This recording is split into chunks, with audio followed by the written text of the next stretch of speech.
nosso intervalo. E eu disse que voltaria com um convidado muito especial e promessa é dívida. Eu estou aqui com o doutor Pedro Moraes. Tudo bem, doutor Pedro? Tudo bem. Boa noite.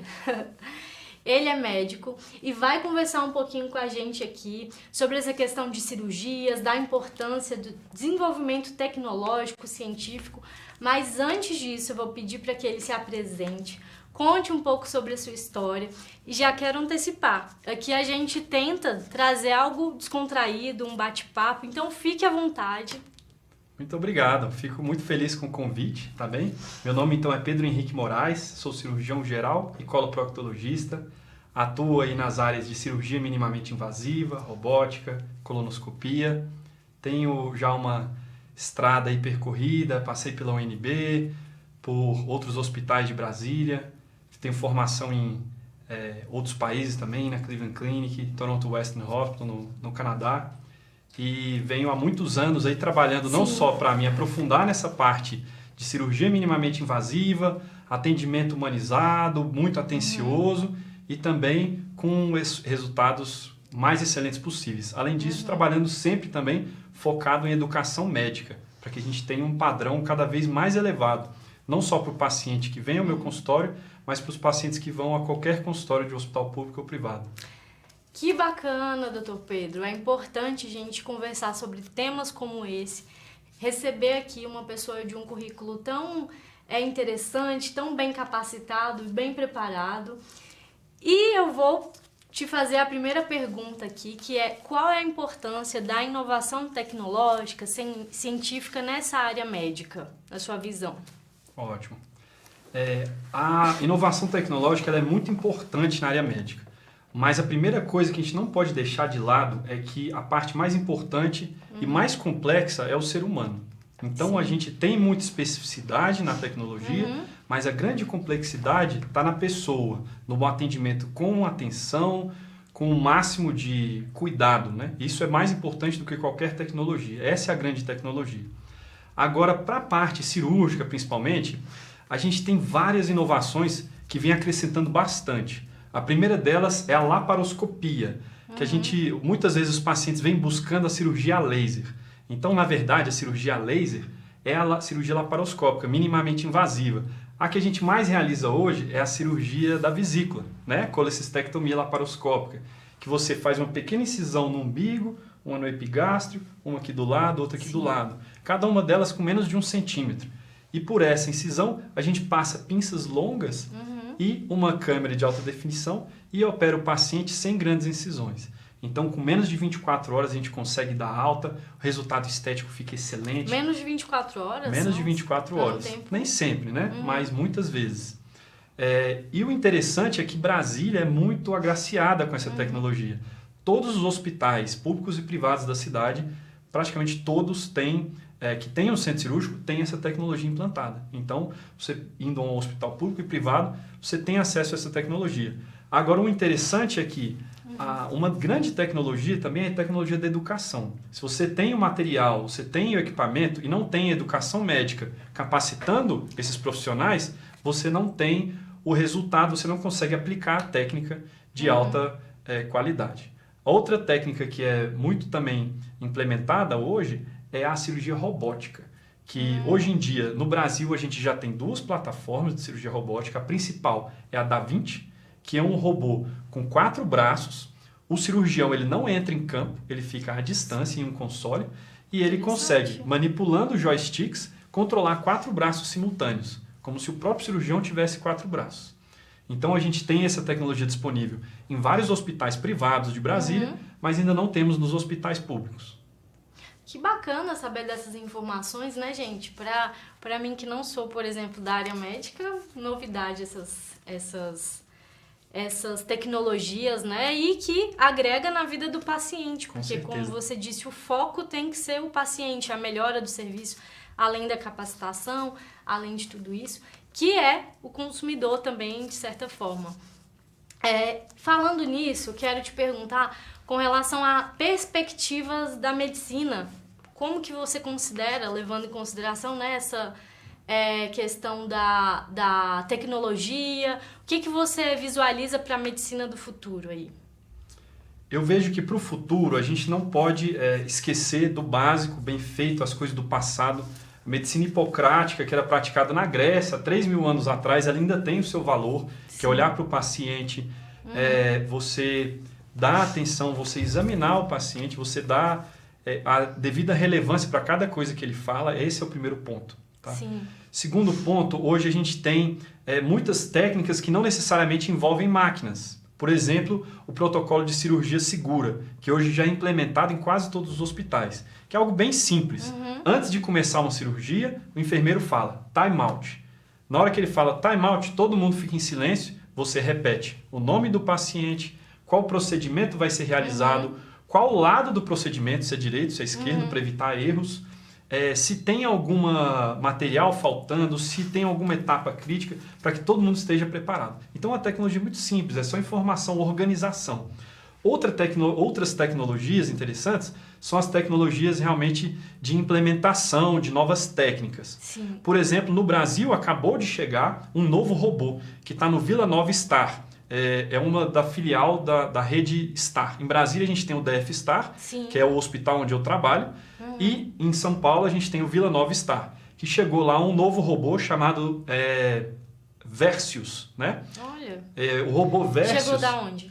Ele é um robô inglês, ele chegou, deve ter 30 dias, chegou no Brasil, inclusive Legal. Muitos médicos não conhecem ainda a existência desse robô, acham que o robô da Intuitive é o único robô, que é o Da Vinci, mas a gente já tem esse robô Versius, que tem várias questões muito interessantes.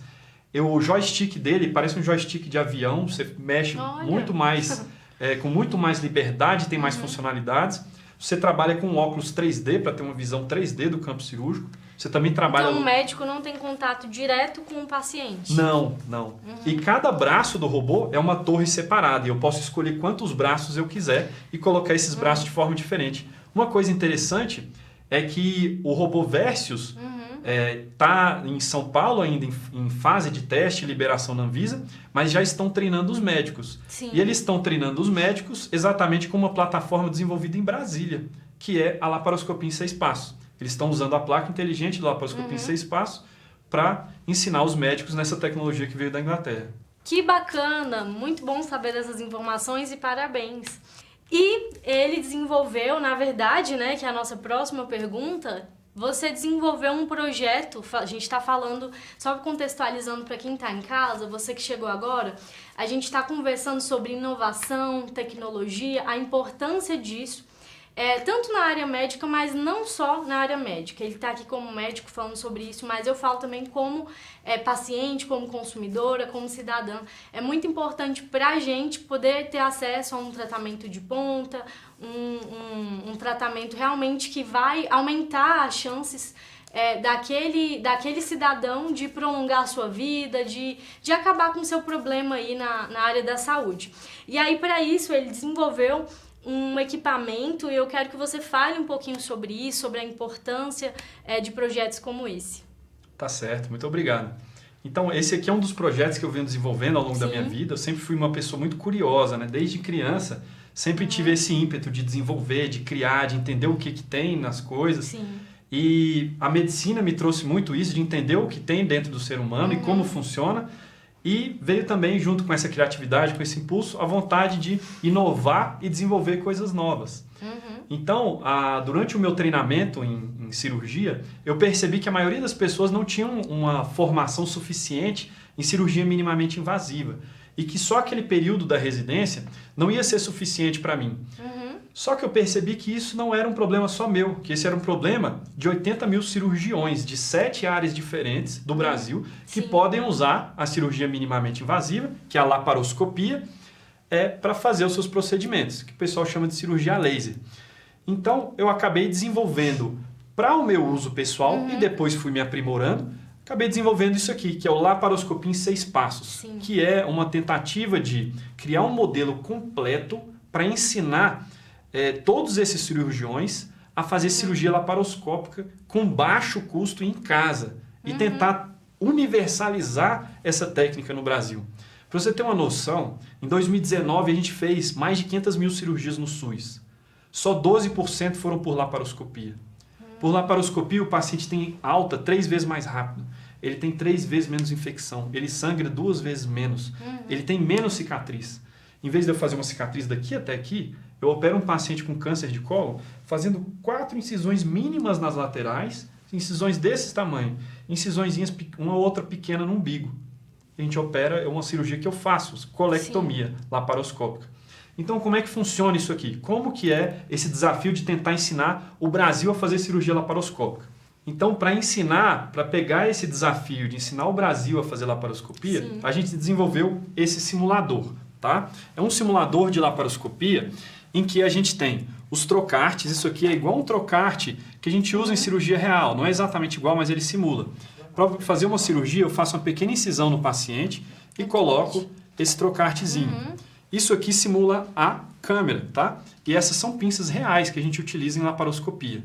A gente introduz isso aqui nos portais e aí tem como se fosse um joguinho. Você pode ver lá, é como se fosse um joguinho, em que você pega as pecinhas, movimenta elas, eu boto de uma para cá, outra para lá. Ó. Na cirurgia, a imagem que a gente tem é bem parecida com essa. Só que o que a gente fez? Tentou fazer de uma forma lúdica, o cirurgião ou o aprendiz brincando disso em casa, em 60 horas, ele aprende a fazer laparoscopia, que é algo totalmente acessível para qualquer cirurgião de Brasília e do Brasil.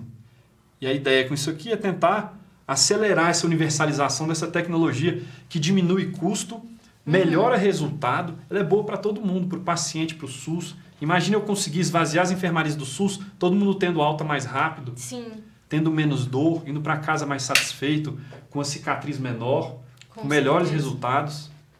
É até mais humano para o paciente isso. Sim, com certeza. Pensando em termos de consumidor, é você dar um produto de excelência para um consumidor que vai pagar menos. É mais ou menos isso. Exatamente. Ó, para você que está em casa, ele explicou aqui, né? Mas eu estou vendo aqui também, olha. Eu gosto de sempre traduzir, lógico, né? Às vezes a gente entra muito em detalhe técnico, né? Até na área do direito eu também dou umas traduções, às vezes, para linguagem mais acessível. Mas você explicou, doutor, perfeitamente. Só estou falando assim, que é interessante, olha, ele coloca que tem uma câmera, né? E aí tem, nas cirurgias, tem uma câmera nessa pinça dentro do paciente? Então, entra uma câmera aqui. Inclusive, a gente tem uma reprodução muito parecida com essa câmera. Seria mais ou menos isso. Sim. Que poderia entrar por aqui, por exemplo. Não apenas as pinças, também coloca uma câmera. A gente dentro. Também tem um simulador da câmera, tá? Porque vai... Esse aqui é o simulador da câmera. E aí vai olhando todo o procedimento dentro do corpo do paciente. Isso, sem necessariamente precisar fazer uma incisão e olhar sob visão direta. Você faz com uma microcâmera de alta definição, olha lá dentro enquanto opera ele. E é interessante também do ponto de vista, como eu disse, de humanizar o tratamento, de você não necessitar abrir uma barriga inteira, né, da pessoa. Você faz ali pequenos cortes, né, como ele disse. Então, parabéns pelo trabalho, pela inovação. É bom ver você não apenas falar sobre isso, mas praticar isso. Estimula outras pessoas a seguirem nessa mesma linha de ensino, pesquisa. A gente sabe que aqui no Brasil, infelizmente, a gente não tem, não é o nosso forte, né? Poderia ser. Então, eu acho que é muito importante em todas as áreas e principalmente numa área tão sensível que é a área médica, que a gente lida com vidas, né? Vidas estão em jogo, então é realmente muito importante. E para finalizar, nós já estamos caminhando aqui para o final dessa entrevista. Eu quero te fazer uma pergunta, né, na sua visão. Essa maior capacitação dos médicos na área da saúde, ela beneficia apenas esses profissionais ou beneficia além disso, para além disso?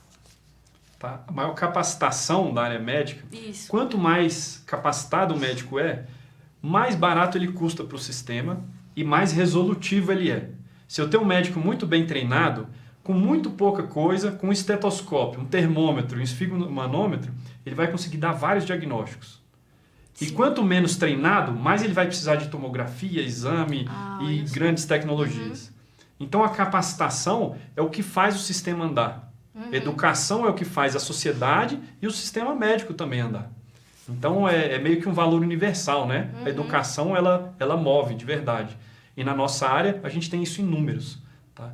Com o uso da laparoscopia, por exemplo, uma colectomia, que tem um custo global de $9.000, esse valor é em dólar porque é uma pesquisa internacional. Sim. Tem um valor de $9.000, de $16.000, desculpa. Ela passa para 9.000, quase a metade, fazendo por laparoscopia. Ou seja, mais treinamento para o cirurgião, ele gasta menos. Entendeu?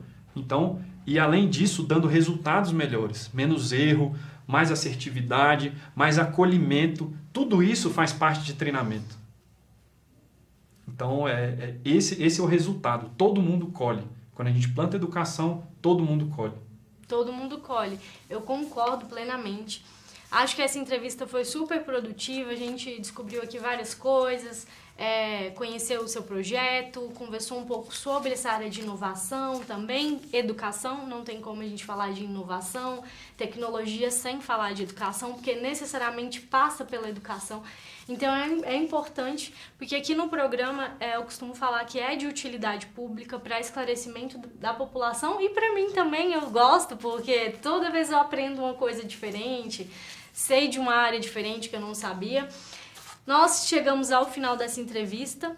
Quero te agradecer por ter aceitado o convite, por ter participado aqui com a gente. Agradeço demais, fico à disposição. Todo mundo que precisar, quiser saber mais sobre o projeto, tem o nosso site, Sim. que é www.lapsix, LAPSX, exatamente esse nome que está escrito aqui, .com.br. E quem quiser saber mais informações sobre a área médica, pode ligar no meu consultório 3251-3100 no Hospital DF Star. Agradeço e fico à disposição de todo mundo. Muito obrigada. A gente vai pedir pro editor colocar o seu site na tela. E é isso. Boa noite. Agradeço. E boa noite. pra você que tá aí, não fique triste porque eu volto na semana que vem com outros entrevistados, com mais novidade. Engraçado que os 2 entrevistados de hoje eram Pedro. Se chamam Pedro. Então, muito bacana. E chame amigos, vizinhos, familiares, porque eu te aguardo aqui na semana que vem, viu? Você tem uma semana para convidar pessoas para assistir o programa. Um forte abraço e até mais.